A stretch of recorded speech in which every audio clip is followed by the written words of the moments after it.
யாத்திராகம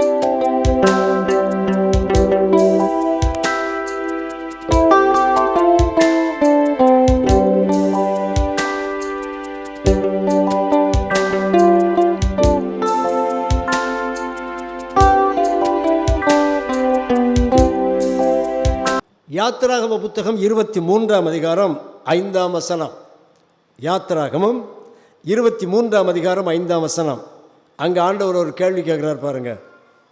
உன்னை பகைக்கிறவனுடைய கழுதை சுமையோடே விழுந்து கிடக்க கண்டாயானால் அதற்கு உதவி செய்யாமல் இருக்கலாமா? நல்லா கவனிங்க. பழைய காலத்தில் இந்த ட்ரக்கு, லோடு ஆட்டோ அதெல்லாம் கிடையாது. பழைய காலத்தில் சுமை சுமப்பது எது? கழுதை. கழுதைக்கு மேலே பெரிய சுமைகளை கட்டி வைத்து அதை கழுதைக்கு உடம்போடு சேர்த்து வச்சு கட்டிடுவாங்க. கட்டி அதை ஒருத்தர் ஓட்டிகிட்டே போவார்.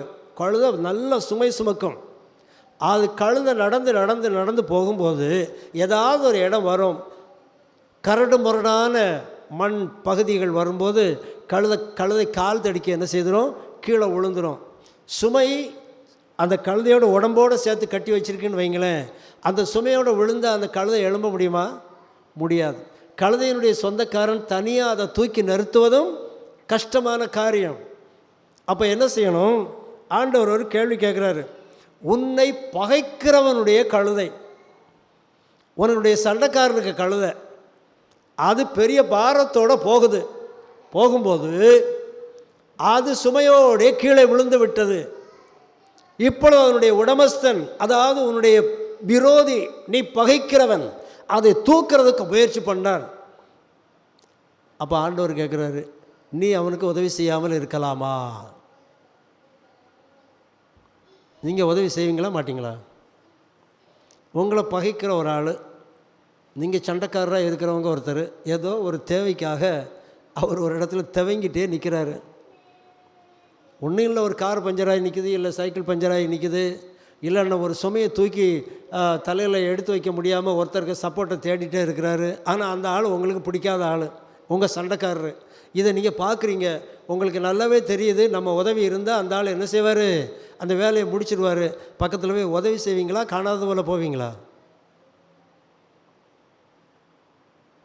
வேதத்தின் உபதேசங்கள் ரொம்ப நேரடியானவை அன்பானவர்களே, ரொம்ப நேரடியானவை.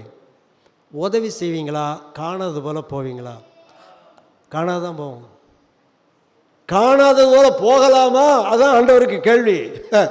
அந்த கேள்விக்கு ஆண்டவர் பதில் சொல்கிறாரு. அவசியமாய் அவனோடைய கூட அதற்கு உதவி செய்வாயாக. அல்லேலூயா. நம்முடைய ஆண்டவர் எல்லாத்தையும் பார்க்குறாரு. நீ காணாத மாதிரி போகிறதே அவர் என்ன செய்வார்? பார்ப்பார். வேண்டிய ஆள்னா ஓடி போய் உதவி செய்வேன், வேண்டாத ஆள்னா காணாத மாதிரி போவேன். அதையும் அவர் கவனிக்கிறார். நம்முடைய சின்ன சின்ன காரியங்கள் எல்லாத்தையும் ஆண்டவர் பார்ப்பார். ஆண்டவருடைய கண்களுக்கு மறைவாக நம்ம எங்கேயுமே ஓடி ஒளிய முடியாது அன்பானவர்களே, முடியவே முடியாது. இப்போ நம்ம ஒரு கேள்வி கேட்போம், ஏன் உதவி செய்யணும்? ஏன் உதவி செய்யணும்?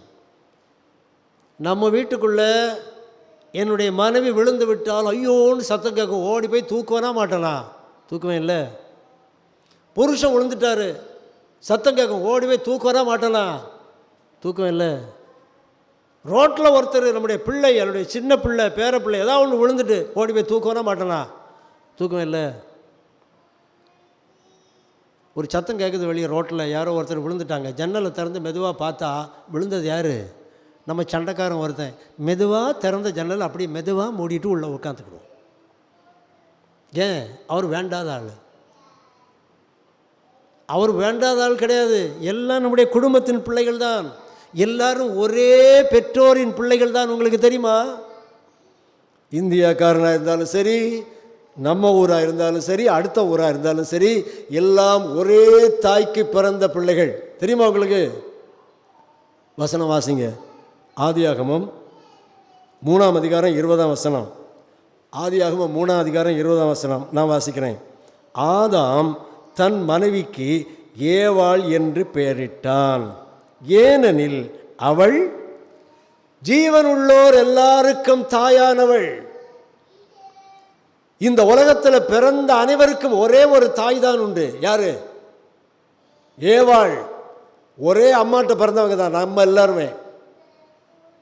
சைனாவில் இருக்கிறவன், இந்தியாவில் இருக்கிறவன், பாகிஸ்தானில் இருக்கிறவன், அமெரிக்காவில் இருக்கிறவன், ஜப்பானில் இருக்கிறவன், ஆப்பிரிக்காவில் இருக்கிறவன், எந்த ஊரில் இருக்கிறவராக இருந்தாலும் சரி, எல்லாரும் ஒரே தாயின் பிள்ளைகள். அப்போ நம்ம ஏன் உதவி செய்யணும்?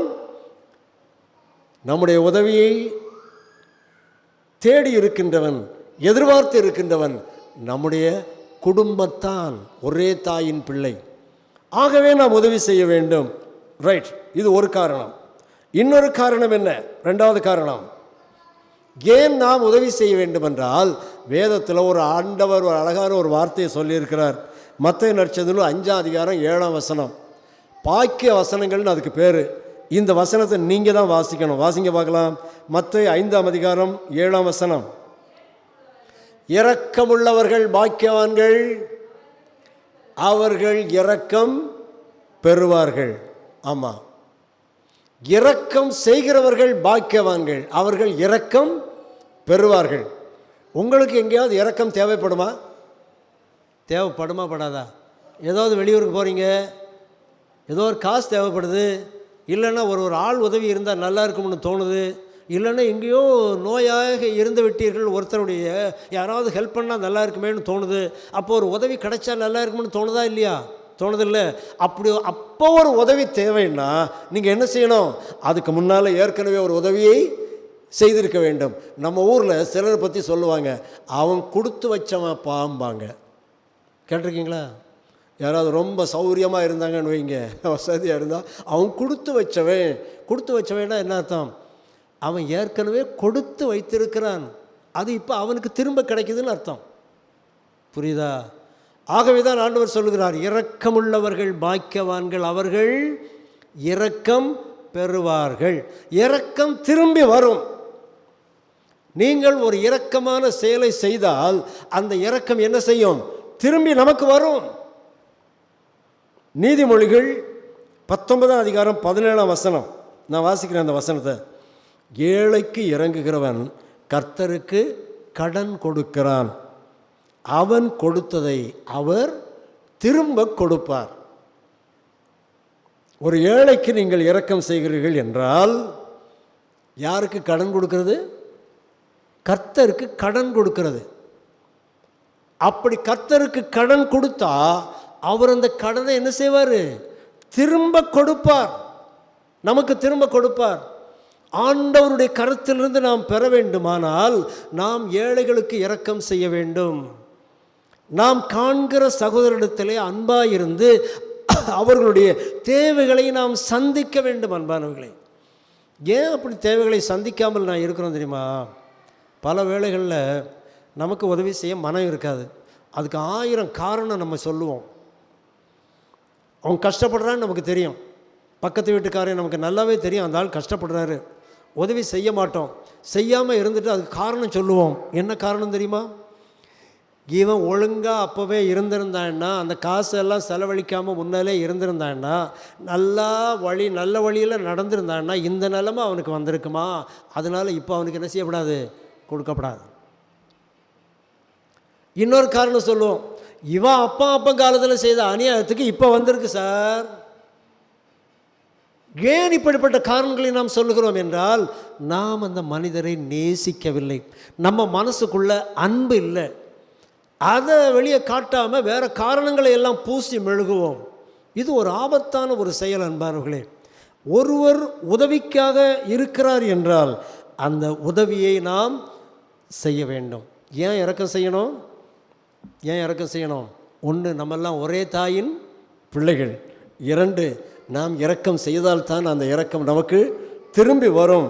3, இரக்கம் உள்ளவருக்கு இரக்கமுள்ள நியாய தீர்ப்பு கிடைக்கும். நம்மெல்லாம் ஒரு நியாய தீர்ப்புக்காக காத்திருக்கிறோம். என்ன நியாய தீர்ப்பு? இயேசு கிறிஸ்து மீண்டும் இந்த உலகத்திலே 2ஆம் விசை வருவார், வந்து நியாயம் தீர்ப்பார் இந்த உலகத்தை. அந்த நியாய தீர்ப்பில் உங்களுக்கு இரக்கம் வேணும்னா, எனக்கு இரக்கம் வேணும்னா நான் இரக்கம் செய்ய வேண்டும். யாக்கோபு நிருபம் 2ஆம் அதிகாரத்தின் 13ஆம் வசனம். இரக்கம் செய்யாதவனுக்கு இரக்கமில்லாத நியாய தீர்ப்பு கிடைக்கும். நியாய தீர்ப்புக்கு முன்பாக இரக்கம் மேன்மை பாராட்டும். இதே வசனத்தின் பொருளை மத்தேயு நற்செய்தியில் 25ஆம் அதிகாரத்தில் நீங்கள் பார்க்கலாம். மத்தேயு 25 அதிகாரத்தில் இயேசு கிறிஸ்து என்ன சொன்னார்? யாரெல்லாம் பரலோகத்துக்கு போவாங்க, யாரெல்லாம் போகமாட்டாங்கன்னு 3 ஊமைகளை ஆண்டவர் சொன்னார். அதில் ஒரு ஊமை என்ன தெரியுமா? செம்மறியாடு வெள்ளாடு ஊமை. அந்த செம்மறியாடு வெள்ளாடு ஊமை மத்தேயு 25ஆம் அதிகாரம் 31ஆம் வசனம் முதல் 46ஆம் வசனம் வரைக்கும் இருக்கிறது.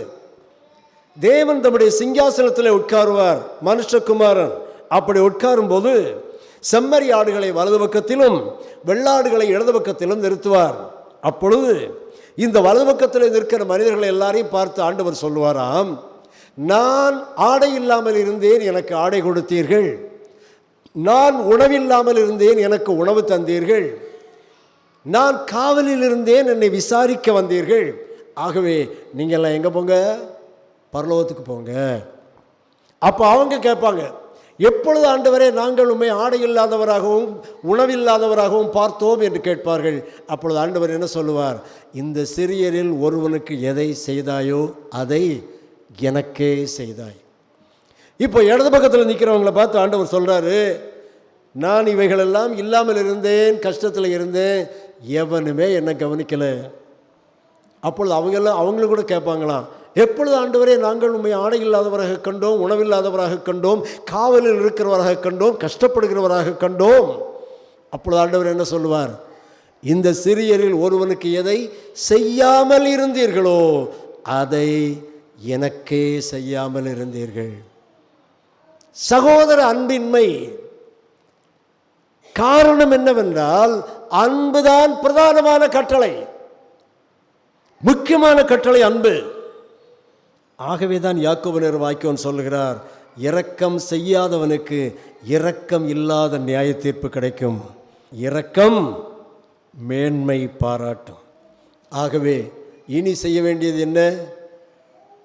யாராவது ஒரு சண்டைக்காரனுக்கு ஒரு சின்ன தேவை இருக்குதுன்னு தெரிஞ்சா ஓடி ஓடி என்ன செய்யணும்? போய் உதவி செய்யணும். இந்த கட்டளையின்படி உன்னை பகைக்கிறவனுடைய கழுதை சுமையோடே விழுந்து கிடக்க கண்டாயானால் அதற்கு உதவி செய்யாமல் இருக்கலாமா? இருக்கக்கூடாதுல்ல, செய்யணும். அன்பானவர்களே, இதெல்லாம் ஒரு வாய்ப்புன்னு நான் நினைப்பேன். எது தெரியுமா? எனக்கு சண்டைக்காரன் ஒருத்தன் கழுதையோட கீழே விழுந்து கிடக்கிறான்னா, நான் அவன்கிட்ட சண்டை பிடிச்சனோ இல்லை அவன் என்கிட்ட சண்டை பிடிச்சானோ, எப்படியோ எங்களுக்குள்ள ஒரு சண்டை வந்துட்டுன்னு வைங்க. இப்போ கழுதை கீழே விழுந்து கிடக்குது, இது எனக்கு ஒரு பெரிய வாய்ப்பு. என்ன வாய்ப்பு? சண்டையை தீர்க்கிறதுக்கான ஒரு வாய்ப்பு. விடலாமா? விடக்கூடாது.